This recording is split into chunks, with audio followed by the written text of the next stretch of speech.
And so at this time in our service, the time that I'm sure we're all waiting for, our presenter today, Professor Manu Ampim,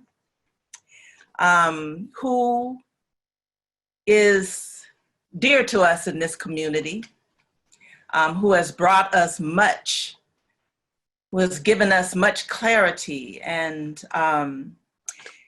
Professor Manu, he is a primary researcher. He's a man who goes to the source and brings the knowledge from what he finds firsthand. He's a professor. He teaches many of our young people. He teaches them about the richness of our people and the contributions that we have made to the world.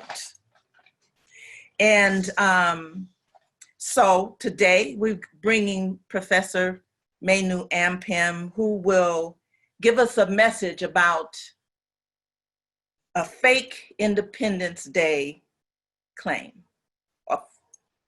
So, Brother Professor Manu, welcome. Thank you. Thank you. Good afternoon. Well say. Good afternoon. We are people of the way. We're the people of our way, which is the way. I've been asked today to talk about the history and the shameless hypocrisy that we've witnessed yesterday and over the last few days. And maybe in a future presentation, I'll talk about some of the rituals to the ancestors I think the community could also benefit from. But today I want to deal with this myth of the 4th of July and the outrageous misrepresentation that goes on, and also Juneteenth, since these are holidays that's been right in front of us. So that's what my task is, to kind of give you an overview. And obviously, I'm sure a lot of you have some insight, but I want to give you insight to the insight so we'll know, because there's always ongoing propaganda. And, you know, in one sense, ideas run the world. So people act on ideas that they have. So it's important that we win the idea battle with our historical opponents.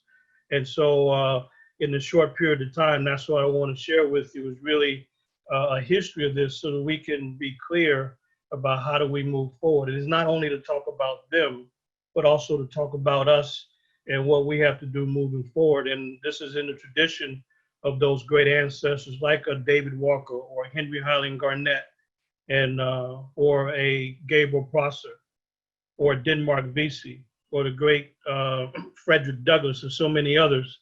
So I'm going to show you some slides and really put this in context so that we can really know what this fake history really is about and how I think we should respond.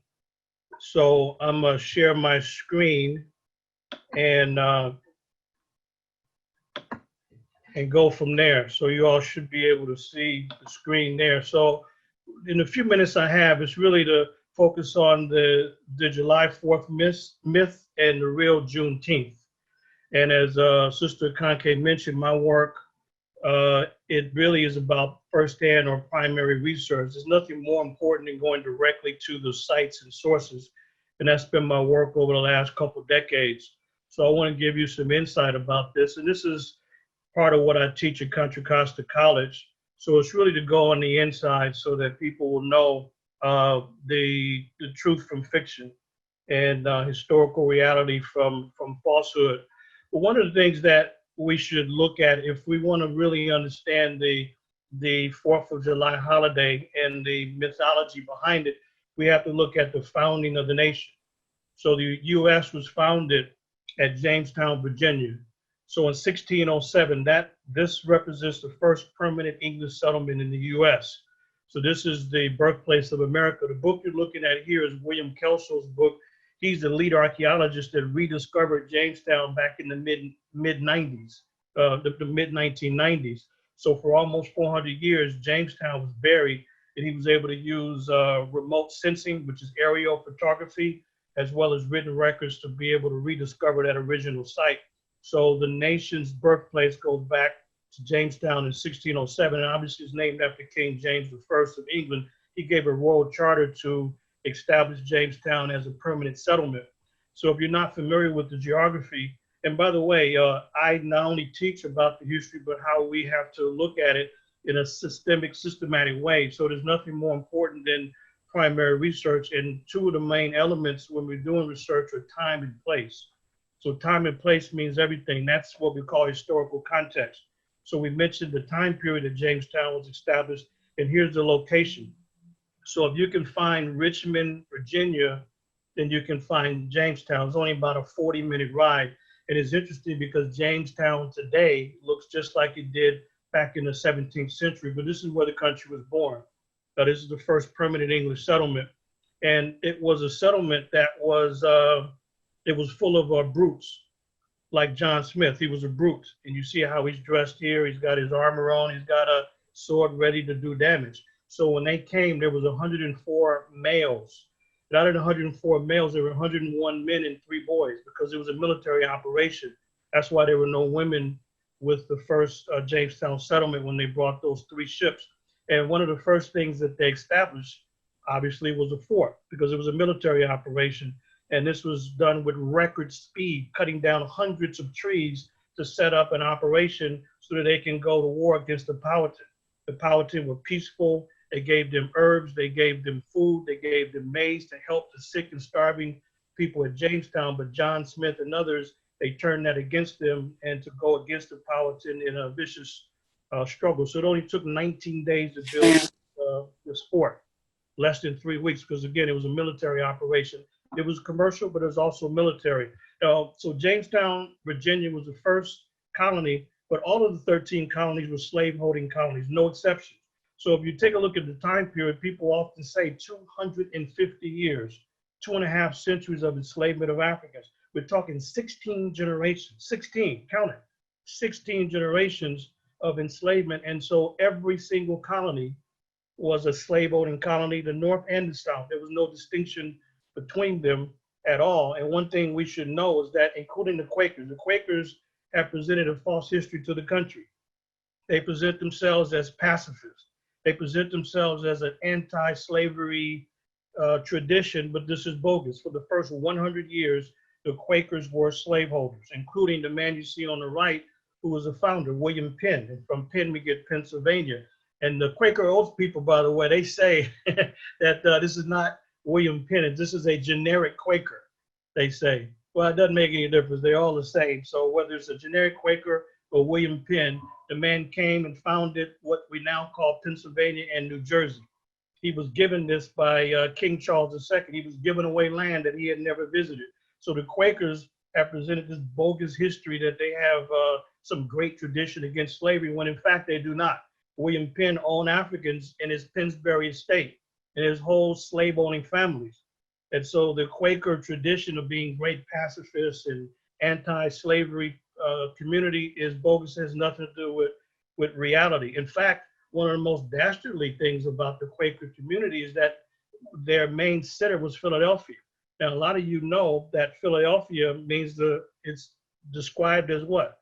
The city of brotherly love. That comes from 2 Greek words, philos and adelphos. So literally, it's not a nickname. That's literally the etymology of the word. Philadelphia means it's the city of brotherly love. How could it be the city of brotherly love when the brothers got no love in Philadelphia? The brothers were enslaved from the very beginning. In 2 years after the colony was established, there's slavery. So it's a bogus tradition that's passed off and peddled to the public. It is definitive evidence about these slave-owning families, whether they were the Carpenters, the Dickinsons, and Norrises, or William Penn himself. And in fact, if you go to Philadelphia, Penn's Landing is the spot of the crime that took place where Africans were aboard the Isabella slave ship. So 2 years after the settlement was established, you have enslavement of Africans on the Isabella slave ship. So that's some of the background, and we know how they were kidnapped and adult napped and taken to slave ships. People were chained together and they were marched to the coast. That's very well documented. The slave ships, that's very well documented. And only brutes and savages would create such a system. So we're very familiar with that. And when Africans rose up, this is the kind of contraption that was used against them. This is why Olade Equiano, the prince from Nigeria, who was enslaved by Christians, mind you, Christians, this is the kind of contraption that Olade Equiano saw in the mid 1700s, but he didn't know what it was.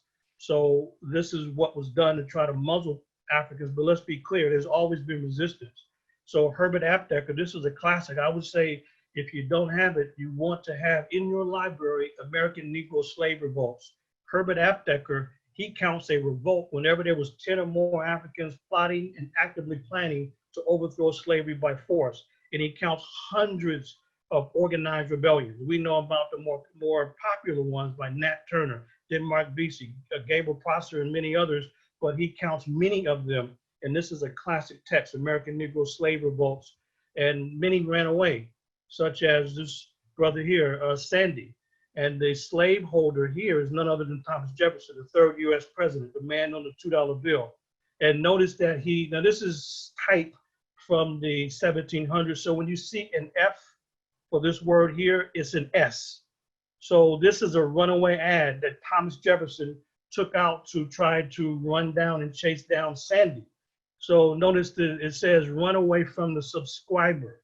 This is a euphemism. This is a soft term to say that he's simply subscribing to the newspaper to capture the African who Thomas Jefferson saw as property. But instead of saying slave owner, he's calling himself a subscriber.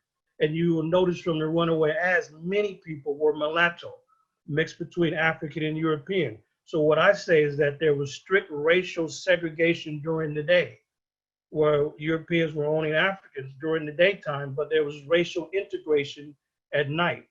All these mixed babies, you see it in the written records. So Thomas Jefferson talks bad about Sandy, said he was addicted to drink, he's disorderly, he's not trustworthy, but look who's talking. It's a slave owner who's given a reward for this African to be returned. But we have to look at that background just to talk about the American Revolutionary War, because it's during this war, that the Declaration of Independence comes about. This is a statement of intent where the 13 colonies were now fighting to become an independent nation. So I want to share with you this context so we can look at the fake Declaration of Independence as a day of independence. It's not really. So anyway, so this is the American Revolutionary War. It's an 8-year war, and during that war, there was this document issued. So let me give you a brief overview of this. I'll just give you the thumbnail sketch. So what are the steps on the road to the American Revolution? Well, I'm glad you asked. These are the basic steps. Number one, we should know that there was a 7 years war. Now, if you take a look at the years of the 7 years war, it's actually 9 years, and I'll explain that in a second. But this war was between France and Spain and Britain, and they were fighting for control of North America. So they were dividing the spoils among themselves, and they went to war. This war finally ended in 1763 with the Treaty of Paris. Now, some people might know it as the French and Indian War. And the reason why it's called the 7 Years' War, what people really mean is the last 7 years when the main conflict began. So this is for control of all of North America, I mean the current US and Canada. And Britain gained a lot of territory as a result of the 7 Years' War or the French and Indian War, but war is costly. So there was a cost for Britain. So even though they gained territory from France, and so did Spain, they gained a lot of territory from France, and Native Americans were the biggest losers in all of this. Britain gained land, but they also gained a debt. So the British economy went into turmoil because war is always costly. So the debt in Britain, it increased from 75 million pounds to 145 million pounds. So in other words, the debt in England, it almost doubled during the time of the war. So the young King George III, he decided to do what? Tax the American colonies to pay off the war. So during this next time period, we can look at different time periods to see how this Revolutionary War came about and the Declaration of Independence. If you look at the second time period, King George III and the Parliament passed a series of laws or acts against the American colonies to pay off that 145 million pound debt. And the American colonists didn't agree. They said that taxation without representation is tyranny. In other words, they wanted representation They wanted representation in the British Parliament. And without having American representation in the Parliament, this body that was passing these laws along with the king, they said that this man is nothing but a tyrant or tyranny, which is one-sided rulership. And what really pissed them off and what really upset the American elitists, because they were all gentlemen. And the definition of a gentleman is this: somebody who's an elitist, who looks down on commoners and does no physical labor. That's the definition of a gentleman. An elitist who looks down on and disrespects common people and does no physical work. And so the person among these gentlemen, the elitists, today we would call them one percenters, was George Washington. He was among the American colonists and leaders who was upset. The reason why is because these arrogant gentlemen in the American colonies, they felt that they were on the same level as the gentlemen in England. They just happened to be in the American colonies. And what really upset George Washington and the rest of them is that when the British elite, they reduced George Washington and the other people who are considered by some to be founding fathers. They're no relatives of mine. But these so-called founding fathers, they were absolutely upset. And George Washington made it very clear: don't you ever reduce us or reduce me to the status of women and enslaved Africans. That's what got him most upset, is that he was reduced to the level of others. This is a classic elitist. And so during this 10-year period, the goal was to raise money for the war costs. So there was a Stamp Act, the Currency Act, the Sugar Act, the Townshend Revenue Acts. They were all passed to raise the money, but there also were laws passed during this important 10-year period to keep the American colonies in their place. Remember, they're only colonies and they're not independent countries at all. So this 10-year period led eventually to the conflict that we now know as American Revolutionary War. So the American elitists tried their best. They tried everything they could do to stay connected to Britain. They did not want to go to war. They just wanted to be respected as elitists who happened to be in the American colonies. And when that didn't happen, the war broke out. And when the war broke out in 1775, the American goal, by the way, was still to stay connected to Britain, and they just wanted to have some representation in Parliament so people can argue for their interests and their concerns. But when that did not work out, the very next year after the war started, the very next year, the American gentlemen, they issued the Declaration of Independence on July 4th, 1776. This is a piece of paper. It's a statement of intent, a statement of goals, a statement of objectives, but it didn't end the war. I mean, think about our experience on the yard. People do a whole lot of talking about what they're going to do to somebody when they fighting. They say, I'm going to beat you, and they get into some colorful description of what they're going to do to somebody. None of that matters. Even during the war, people can make any claim they want. We got professional MMA matches or boxing matches. People do a whole lot of talking about what they're going to do to somebody. It doesn't matter. The only thing that matters is what happens at the end of the fight or end of the war. So the Declaration of Independence is not the date the 13 colonies became the independent United States of America. No one recognized this date as the date of independence. This was just a statement of goals, a statement of intent, a statement of objectives, and nothing more than that. This was an international document to present to Britain and France and everybody else to let them know why they were fighting. No one put down their arms. They had to fight their way out of it. So the claim that July 4th, 1776 represents American independence, this is based on bogus nonsense. So in other words, it's based on arrogance and ignorance. You say, well, why do people celebrate the 4th? I just said it, because of arrogance and ignorance. This has nothing to do with facts. So the absolute birth date of the United States is not July 4th. It's when the war is formally ended. And almost every single war is ended with what? The signing of a treaty. This is the absolute birth date of the country, September 3rd, 1783. And there's no debate, there's no discussion. This is what ended the war. And this is when the British recognized the American colonies as the independent United States of America. You might say, well, Professor Perdue, I'd never heard this before. This sounds like Illuminati type of information. Hey, it has nothing to do with the Illuminati. Look, you can go to the the main sources. Go to whitehouse.gov and you will see the Treaty of Paris. Or go to the Library of Congress's website, which is loc.gov, or go to the National Archives, which is archives.gov, and you will see the Treaty of Paris. This is what gave the country's birth date. So you got people running around with the wrong date. September 3rd is the birth date of the country. So they're going to go out and, like they were doing last night, dropping any kind of firecrackers and explosive with trash all over the neighborhood. The police should have been out giving tickets. But if anybody did get a ticket, and by the way, there were thousands and thousands, as happened every year, who got injured last night. And I tell the students and everybody else, if you're going to go out and break the law and break the local ordinance, don't do it on the wrong day. If you're going to get a ticket and pay a fine, at least be dumb and stupid on the right day. At least do it on September 3rd. Why would you be out there on the wrong day? Because this has nothing to do directly with American independence. But it is September 3rd, 1783. That's the birth date of the country. It's the Treaty of Paris. And that's what gave birth. Now, just going back slightly to this, this Declaration of Independence, it's an important document because it is the main crux. It's the main thrust, the main center of their argument.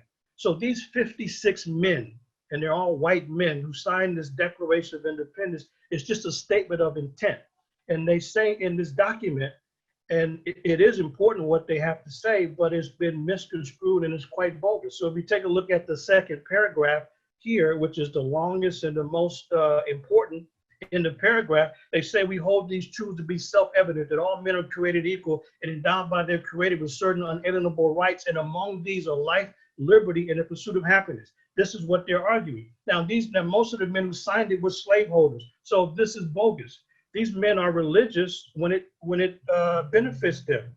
God means everything if it's in their interest, and when it's not in their interest, God doesn't mean anything. Just like Thomas Jefferson said that if there's a God, we're in serious trouble. The man knew what he was doing was false. And by the way, notice that they're saying that these are unalienable rights, rights that were given by the Creator. And among these, notice the second one, not only life, but liberty and the pursuit of happiness. So liberty means freedom, and most of them were slaveholders. And then they go on to say this, that whenever any form of government becomes destructive of these ends, meaning the ends of life, liberty, and pursuit of happiness, it is the right of the people to alter and abolish it and institute a brand new government. This is the crux of their argument. This is why it's an important document, but it doesn't grant them independence or freedom. And so these people are they are the greatest hypocrites. They enslave others, but yet they talk about these rights. And by the way, when they say that all men are created equal, what they mean to say, and they're not going to give a footnote. These men were very sharp. They were very sharp. They don't give footnotes to what they really mean. You have to read the minutes. When they say all men are created equal, what they meant to say is all white men with property are created equal, or all gentlemen are created equal. That's what they meant. They didn't mean all men are created equal because they extended rights to nobody other than themselves. Poor white men had no rights in early America. In fact, the first 9 elections, there was no popular vote. White men couldn't vote. This was just the electoral college. Only the elite, the gentlemen, picked presidents the first 9 presidential elections. So white men had no rights. Obviously, Native Americans had no rights. Africans had no rights. Women had no rights. And so these men, they only meant that all white men with property, the elitists, were considered equal. And here's why. They argued this: why should you extend the vote to people who don't have anything to lose? They don't have any property, don't have wealth. If we give them the right to vote, they will use their vote irresponsibly.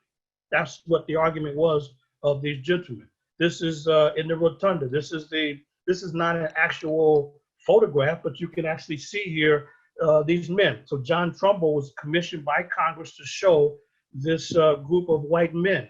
And this is the group here. This group is the 5-man committee who was asked by the group of 56 to draft draft the Declaration of Independence. And this is John Hancock here, who is the man receiving it. So this is what we see. Now, let me show you something here. Some of you might have got this, so be careful about the internet craziness. And that is, I put a circle here because this man is a little bit darker than others. You know why? He's a little bit darker because his colleague is actually leaning over and blocking some of the light from above. But the internet myth makers say this is John. They say this is John Hanson. He's darker than the first black president or some nonsense like that. Don't believe any of that. This is only white men, white elitists. And this is actually the back of the $2 bill. So this is Thomas Jefferson, and this is the drawing that you saw. Now, Thomas Jefferson was a slaveholder, obviously, and the man was mired in contradiction, to say the least. But notice the African influence even on the dollar bill. Notice this. So you got a Comitian. You might say Comitic. I say Comitian because that's more consistent to how we use words. Anyway, take a look at the back of the dollar bill. Notice the bottom, the left here. And here, he has favored our undertaking. This is Latin, and Novus Ordo Seclorum, New Order of the Ages. So the New Order was based on slavery. And so Africans definitely built the country. But more importantly for us today is really look at the other symbols, the all-seeing eye of Heru. This didn't come from Europe. A lot of these people like George Washington and others, they were stonemasons. They marveled at the culture from Kemet. So on the back of the currency, there's the all-seeing eye of Heru, and there's also the pyramid. These are African symbols that have been taken by European slaveholders, and on their currency everywhere, in God we trust. What God is? The God of money. But anyway, the African influence is important. So anyways, there's no such thing as the birth date on July 4th, 1776. The birth date without argument is September 3rd, 1783. Let me share with you one other thing connected to this, because last month we heard quite a lot more than we usually hear about Juneteenth. Obviously, many of us have been participating in Juneteenth for quite some time, but it's amazing that very few people really know the accurate history of Juneteenth. And even here in the Bay Area, you had the Bay Area Juneteenth Committee, who had a radio ad a couple years ago, and even they had the wrong information on a radio ad. That's why it's very difficult to go to Juneteenth and get any kind of accurate information, because people want to eat and party and buy some jewelry, but not even know the history. So here's what most people know in a general way. We know for a fact that on June 19th, 1865, Africans in Galveston, Texas, they were informed that they were free. So General Gordon Granger, he issued the General Order number 3, informing them that they were free.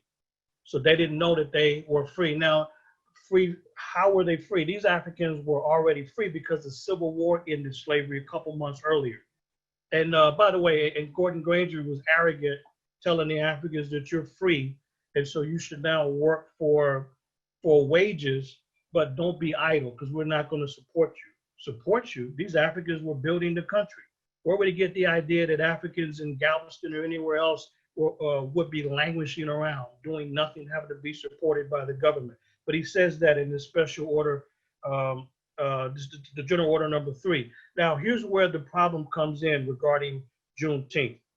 And you heard it quite a lot. People think that these Africans who learned about that they were free on June 19th, that this was the reality for 2 years, that they had been free for 2 years and didn't know it. Absolutely not.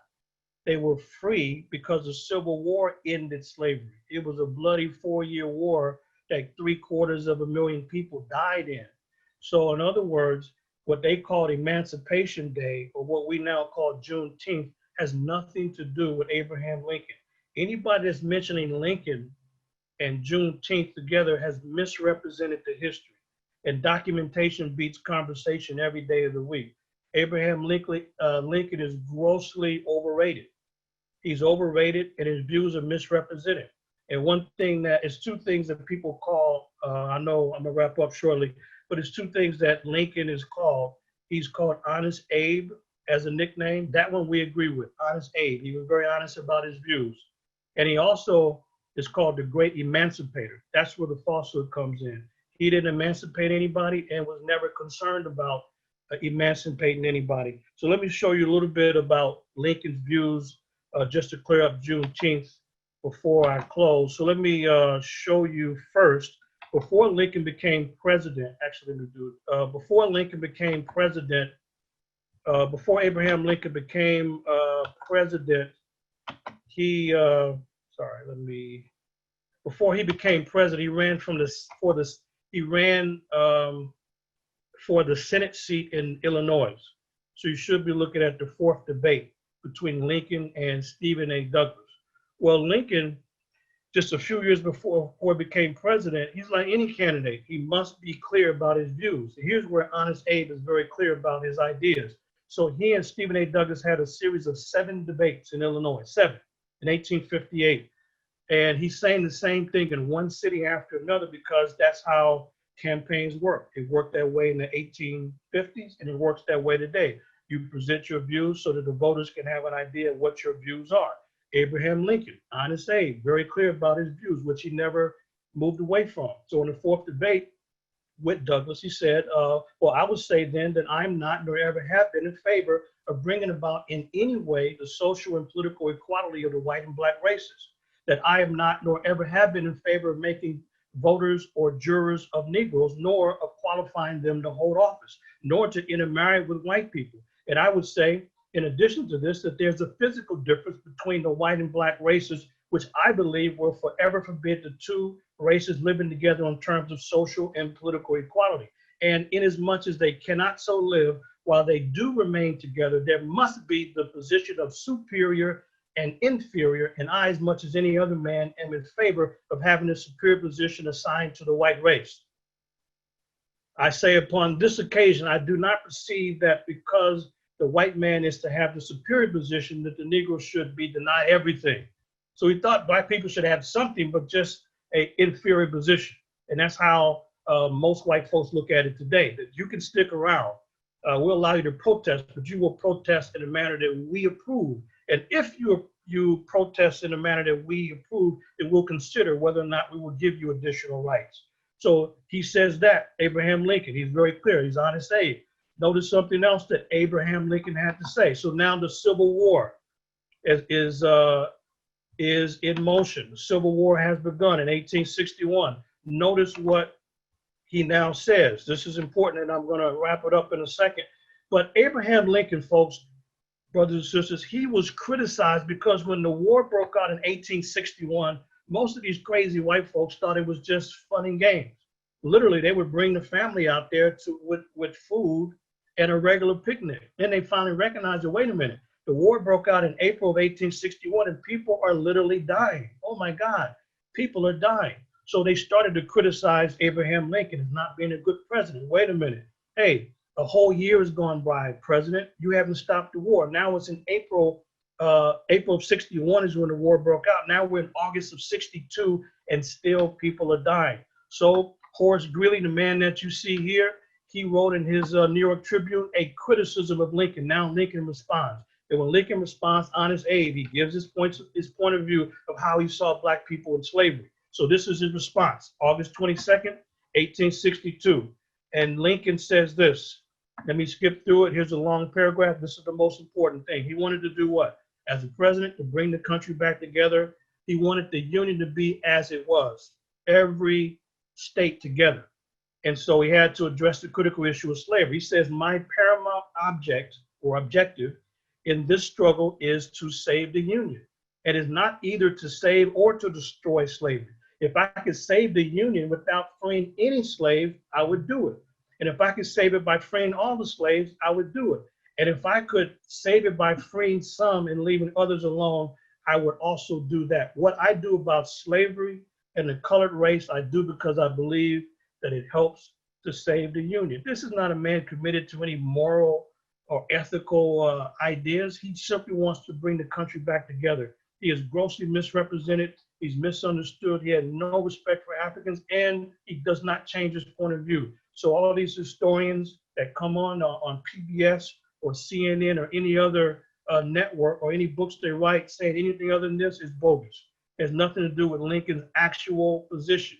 Lincoln's position was to try to bring the country back together and nothing more than that. So let me show you then, finally, the hypocrisy of raising Lincoln to some great heights. This man is overrated and his views are misrepresented. So let's take a look finally, as I close, the Emancipation Proclamation and what it did say and what it doesn't say.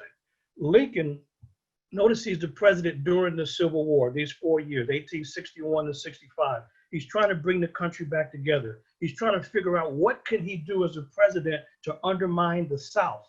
And in undermining the South, Lincoln, his position was to undermine the South is to issue this document, the Emancipation Proclamation, and he issues it in September of 62, and it goes into effect January 1st of 63. 1863. What did the document say?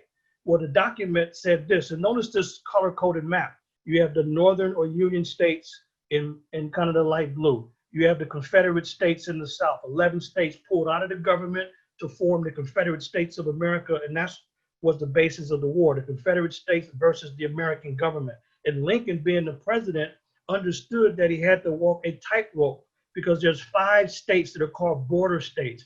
These 5 states that you see in yellow, these were 5 states that were loyal to the U.S. government, but they were slave-owning states. We're talking about Missouri, Kentucky, West Virginia, Delaware, and Maryland.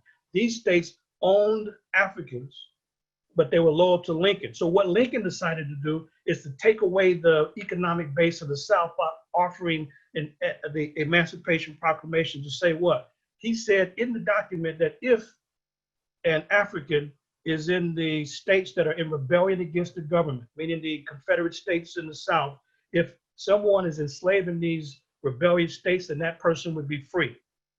But if they were in border states that are not in rebellion to the government, I'm sorry, you're going to stay in slavery.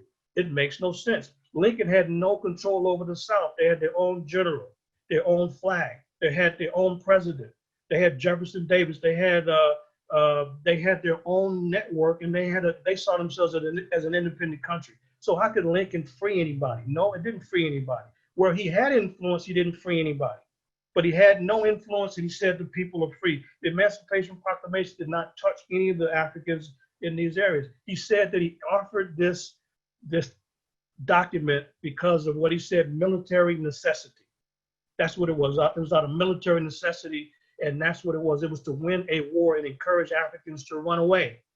That's what it was. It wasn't to free anybody. So the man is overrated, and so is the Emancipation Proclamation. And the North won the wars, not because of all these other peoples, because Africans stood up. 180,000 Black men, they rose up and fought to help defeat the South. And that's why the North won, is because of the valiant effort of brothers who stood up and they made a difference. And they were fighting for something real. They were fighting for something that was determination.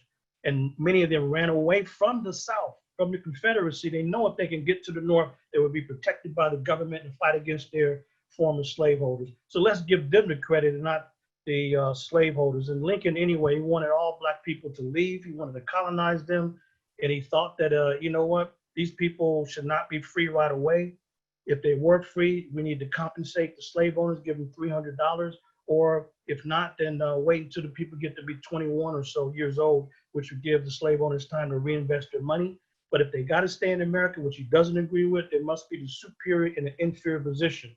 So that's a nutshell, really, of some ongoing myths about the 4th of July and Juneteenth.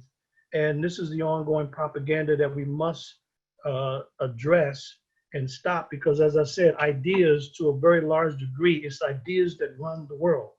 And we must have the right ideas and the right information. Otherwise, these people will rewrite everything. And but we have to direct and correct behavior. So that's my best to give you in a nutshell this overview about the myth of the 4th of July and how Juneteenth has been taken in a different direction. How in the world are you going to talk about Juneteenth and mention Lincoln? What an outrageous attempt to misrepresent the history. So anyway, we'll say hopefully it's some foundation you can use to move forward. And but there's nothing more important in primary research. And I'm confident that we will win the victory. I say.